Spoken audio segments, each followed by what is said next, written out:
mysterious character who aids the forces of law and order is in reality Lamont Cranston, wealthy young man about town. The shadow uses his hypnotic power to cloud men's minds so that they cannot see him. Cranston's friend and companion, the lovely Margot Lane, is the only person who knows to whom the unseen voice of the shadow belongs. Today's story, The Cat That Killed.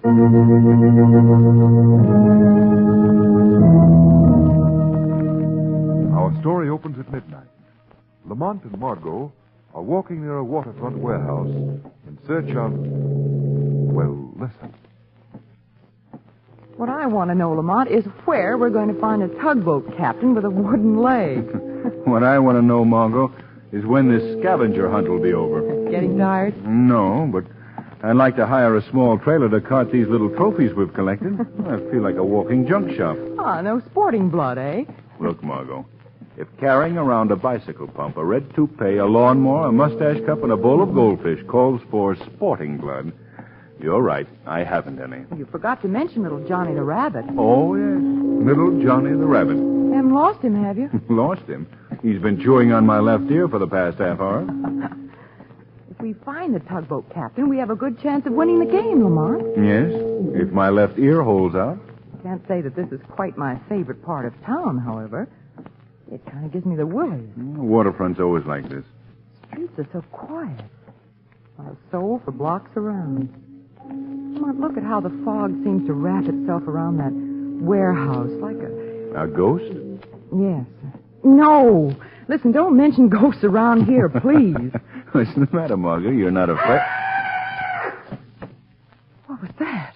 I don't know, but it came from up there on the roof of that warehouse. Wait here for me, Margot. Oh, no, you don't. I'm coming with you. Oh, you can't. Oh, just try and lose me. Oh, well, come on then, but hurry, Margot, hurry.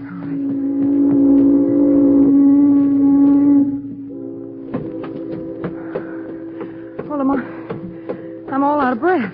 We're almost at the roof, Margot. One more flight of stairs.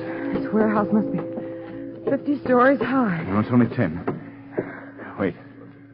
Here's the door leading to the roof. Now get behind me. All right. No telling what's on the other side. Listen. What's that? It sounds like a cat. That's the loudest cat I've ever heard.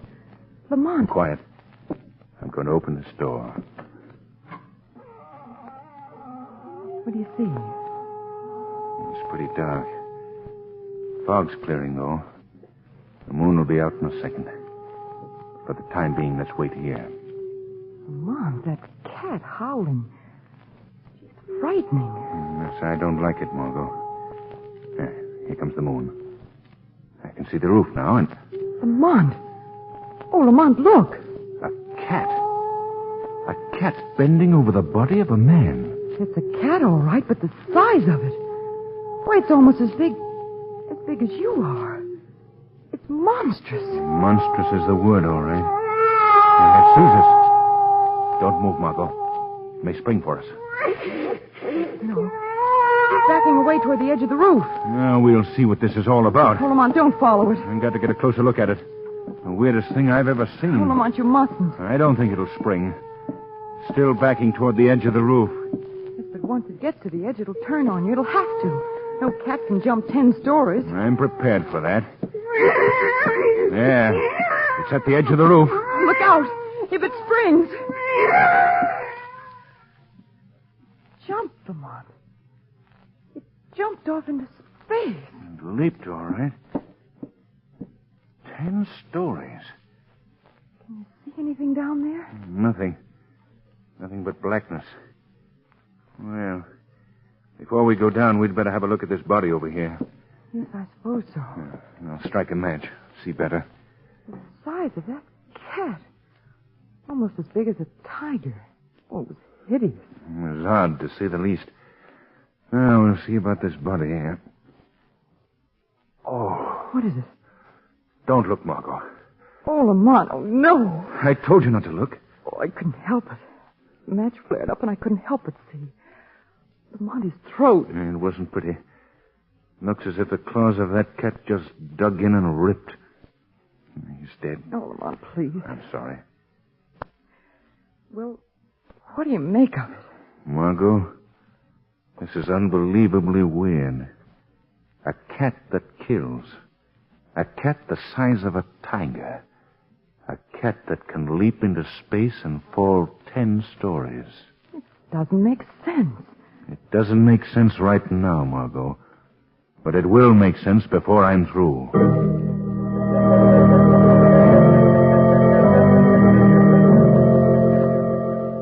Now, Mr. Barton, if you'll only calm down, Calm down? How on earth do you expect me to calm down, Commissioner Weston, when these horrible things are happening in my warehouse? There's nothing... The death of that watchman last night was the 3rd murder in a month. Oh, you've got to do something, Commissioner. My business is being ruined. My men are all quitting. The warehouse is getting a bad name. Mr. Barton, as I've told you, we're doing everything we possibly can. There are some cases that just can't be broken overnight. But we must the whole try. thing's fantastic. I've never heard of anything like it. Greetings, Commissioner Weston. Oh, it's you, Cranston. Well, as long as you're here, come on in. I thought I'd bring a little cheer into your life. So I dropped around and brought Margot with me. Fine. Hello, Miss Lane. This is all I needed right now. Oh, now, Commissioner, you know we're impervious to flattery. I'm afraid I can't visit with you right now, Cranston. I'm up to my eyes in one of the strangest cases ever came my way. Really? Fantastic, Cranston. Unbelievable. Oh, by the way, this young chap here is Mr. Barton. How do you do, How do Mr. you Barton? do, Mr. Barton owns a warehouse on Water Street. A warehouse on Water Street? Why, Lamont. Please, Margot. 3 murders have been committed on the roof of that warehouse in the past month. 3 in 1 month? Well, who were the victims? All watchmen, Mr. Cranston. Their bodies were horribly mangled. Lamont, I was trying to say that that's the same... Ow. What's the matter? I twisted my foot. Oh. I'm telling you, Commissioner, this thing has got to end. You've simply got to do something, and you've got to do it fast. Mr. Barton, please. My men have been investigating this case for weeks. There's absolutely nothing to go on. Nothing but those confounded claw marks we found on the neck of every victim. How about sending a few officers along to guard the watchman? We tried that, Cranston.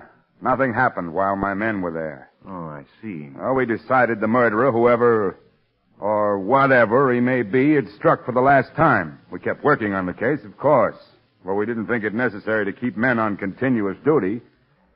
As it turned out, the very next night, another watchman was murdered. His throat completely... Well, there's no need to describe it. if only we had some idea as to how these murders are committed. Well, have you taken adequate precautions, Commissioner? Night and day, yes. We've surrounded that warehouse with men. We've guarded every entrance, every exit. And yet the murderer's been able to do his work without leaving a single clue, mind you. I'm beginning to believe in ghosts. Well, all I know is that I'm losing business.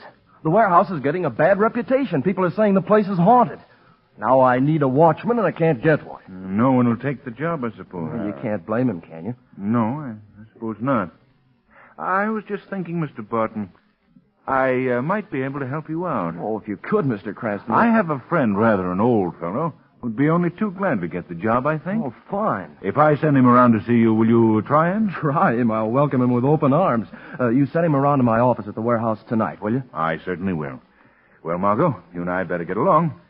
We're interrupting the inspector's business. Well, Cranston, you've always wanted to be a detective. Why don't you go home and figure out this case? Thanks. I think I will. Goodbye, Mr. Barton. I'll send your new watchman around to you tonight. Oh, I'm indebted to you, Mr. Cranston. Goodbye. Goodbye, Cranston. Well, he did get you a new watchman anyhow.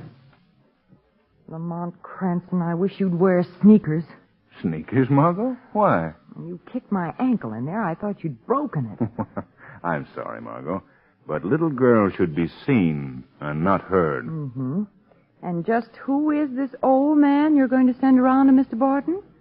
I don't recall your knowing any poor old man. Oh, you forget I have a wide and varied acquaintance with people in all walks of life. Mm-hmm. I know a very fine old fellow who'll jump at the chance to spend a night on that warehouse roof.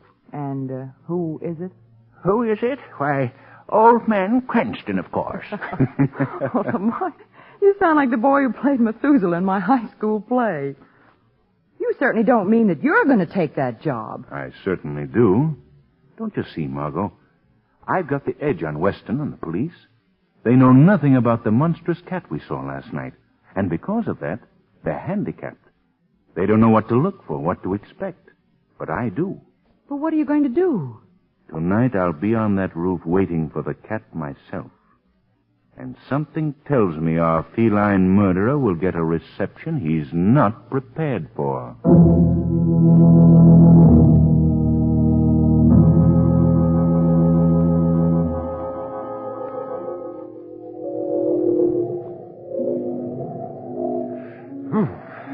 It's chilly up here.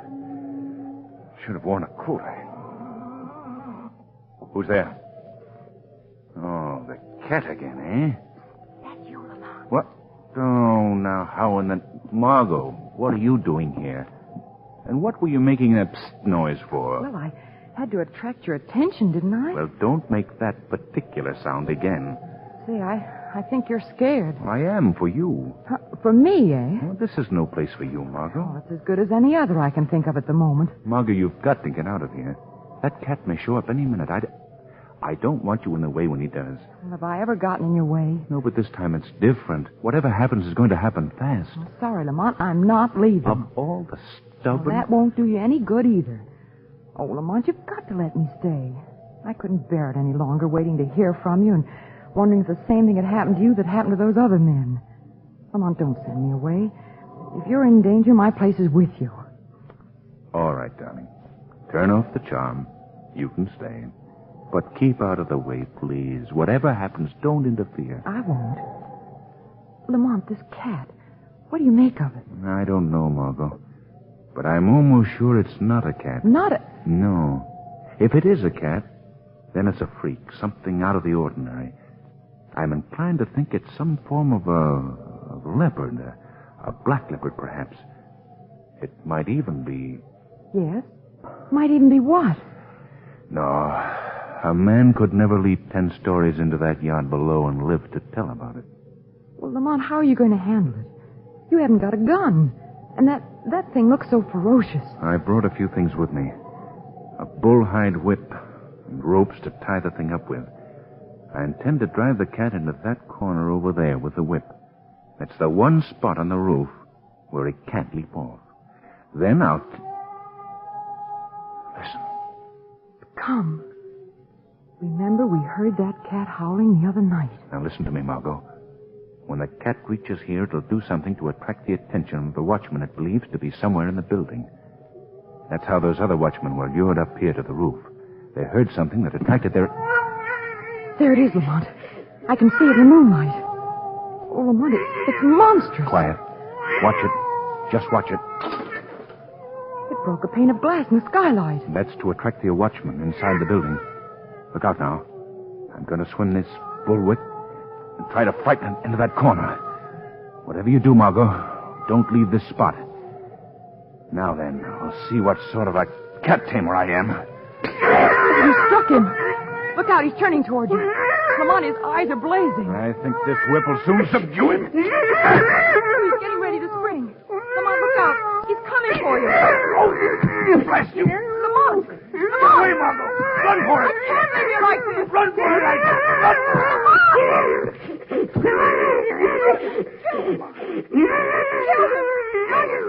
Stay away from me. Stay away. No, no. Lamont, help me. Help. Let go of me. Lamont. It's going to make all the rope with me. No, Lamont. Lamont.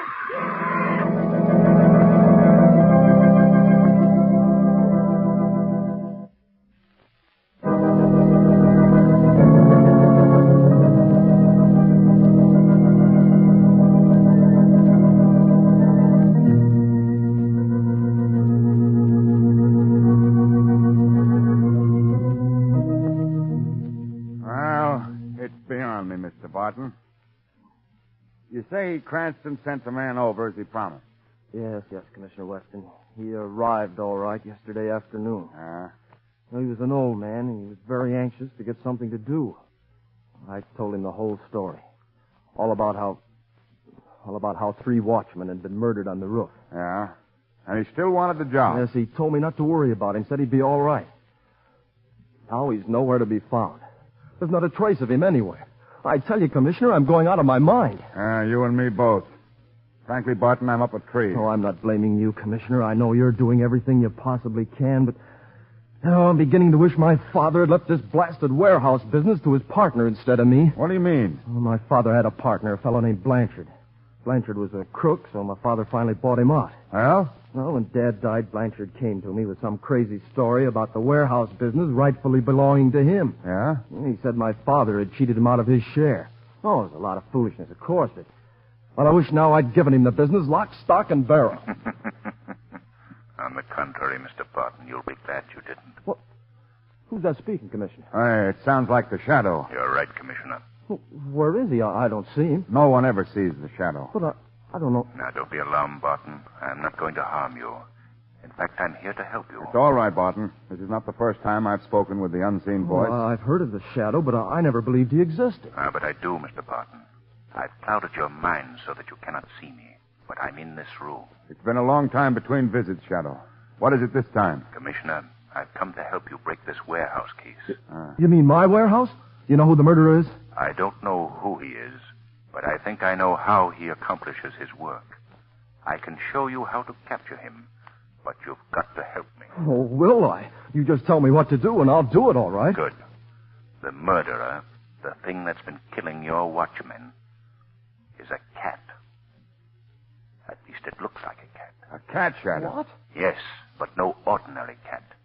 This one's as big as you are, Commissioner, and in some strange way it's able to leap off the roof of that warehouse and escape. Oh, impossible. That warehouse is 10 stories high. I've seen it happen, believe me.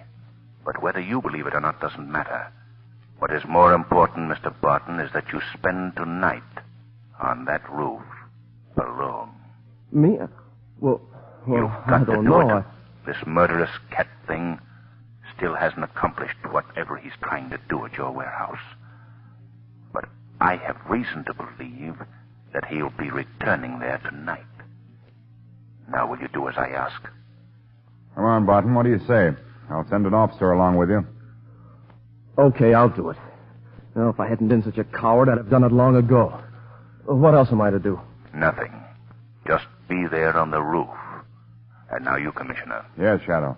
Besides detailing an officer to stay with Barton, I want you to throw a cordon of men not only around that warehouse, but around the entire block. Every bit of that territory must be kept clear, and no loophole must be left open to permit the cat's escape. I'll see to it. Now then, there's another warehouse not far from Barton's. It's taller than Barton's by 2 or 3 stories.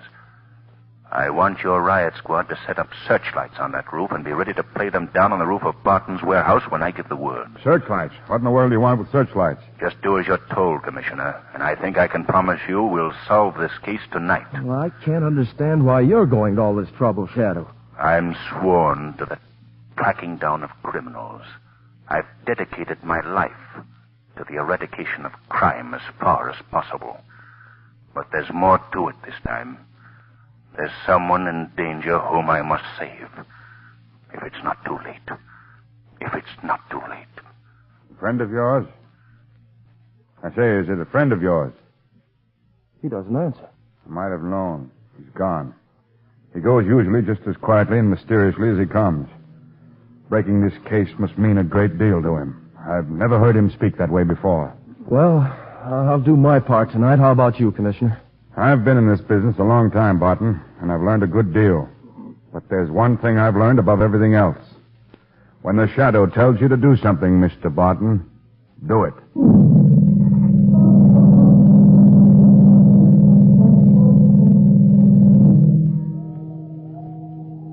And 'tis me, Seamus Clancy of the Donegal Clancy's that's telling you, Mr. Barton. This is a night for goblins and pixies, and for banshees, too. Clancy, for heaven's sake, be quiet. Bad enough sitting up here on this roof waiting for a giant cat. You don't have to make it worse by all this talk of banshees and goblins and whatnot. Well, 'twas only passing the time I was, Mr. Barton. It's lonely I get just a sitting here in the dark, not saying a word. Did they get the searchlights set up all right? Yes, they did. The Shadow said when he wanted them, he'd yell for them. Now, there's a modern banshee for you. That Shadow. You can't see him, but... Quiet. Listen. Oh, what do you think would be the meaning of that caterwauling? Sounds to me like a signal. You better get ready, Clancy. I've got a feeling that something is about to happen. Look, Clancy, that cat. Saints and heavens, it's a monster. Get back in the shadows. Don't let it see us. Oh, no, we can't let him see us. Oh, devil take it, I tripped. You've given us away. The thing sees us. It's coming for us. Clancy, look at those eyes. They're blazing like coals of fire. It's thinking I am. I'd better be drawing my revolver. You better be quick. There. I missed him. Clancy, don't shoot again. Who the devil? This is the Shadow speaking to you, Clancy. I want to take that cat alive if I can. All right. You can stop that hissing and waving of claws, my friend. The game is up. Did you hear me? You're not fooling anyone. You're not a cat. You're a man. A man disguised as a cat. Still insist on play acting, eh? Well, the show's over, and you can take that costume Look off. out, Shadow, wherever you are. He's backing toward the edge of the roof. Wait, I'll stop him. Stay where you are, Barton. Those claws may not be real, but they're pretty dangerous. My hand's steadier now, Mr. Shadow. Let me bring him down. Don't shoot, Clancy. Backing toward the edge of the roof, eh, cat? Going to jump, are you? Well, go ahead. We're ready for that, too. There he goes. Lights! Lights! Turn Here they on come. the searchlights! Oh, they're making everything plain as day. Look down there. Good heavens, he's swinging in midair. He's swinging back and forth. He's on a trapeze, Barton. Oh, a yeah. trapeze hanging from a wire that's strung between this warehouse and the next. There. He's off the trapeze and hanging onto the wire. He's pulling himself across to that window. Oh, he'll get away. They'll never get to him in time. Perhaps they can't, but I can. But you don't mean you're going to leap for that trapeze? Oh, no, it's suicide, man. Suicide. That may be. But I told you there was someone in danger whom I've got to save. This is the only way I can do it. Here goes. Oh, saints above, you'll be killed.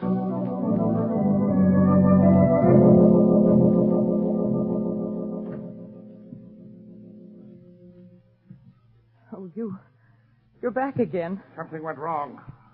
Bungling fools tried to trap me. As if they could. I was too smart for them. By the time they get here, I'll be gone. What are you going to do with that knife? That, my dear, is for you. You don't think I'm going to leave you here alive so you can give me away to the police, do you? Oh, you're mad. I should have killed you when I brought you here last night. You don't know what you're doing. Keep away from me. Now, don't be afraid. The knife is sharp. Get my away. dear. Stop It'll it. all be over in a No. minute. That's right, Mr. Catman. It will be all over in a minute. All over for you. My wrist. What is it?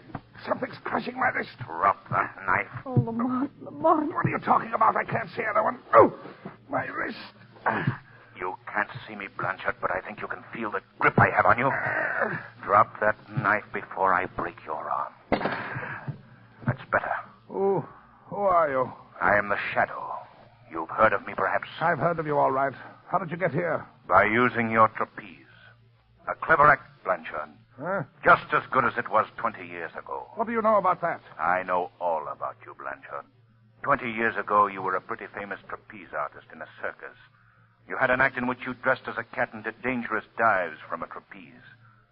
Later, you became Barton's partner in the warehouse business. The business belonged to me. Barton cheated me. And you took this method of forcing Barton's son to sell out to you cheaply. Well, the game is up. That's what you think, Mr. Shadow, but you haven't trapped me yet. This building is surrounded, Blanchard. You're cornered. Oh, no, there's still the trapeze. I can still get away. You forgot the trapeze. Lamont, stop him. The window's open. You can't stop me. He's climbing out the window. Stop, Blanchard. Goodbye, Mr. Shadow. Lamont, he's gotten away. The trapeze. There was no trapeze this time, Margot. I cut it down.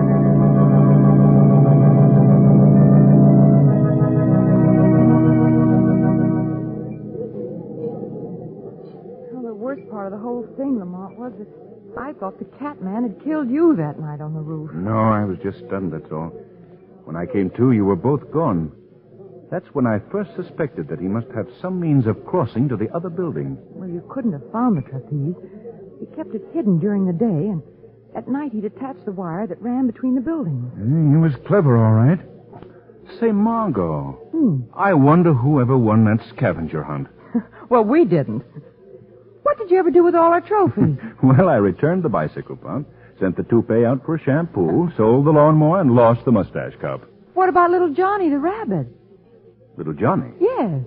You mean little Joni? No, Johnny. Well, his name might be Johnny, but he was the mother of 7 babies this morning. Oh, Lamont.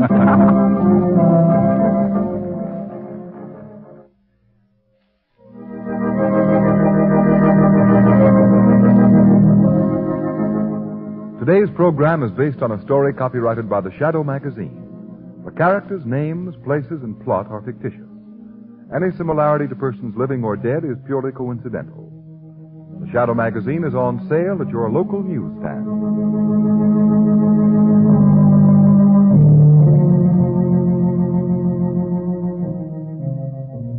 The weed of crime bears bitter fruit.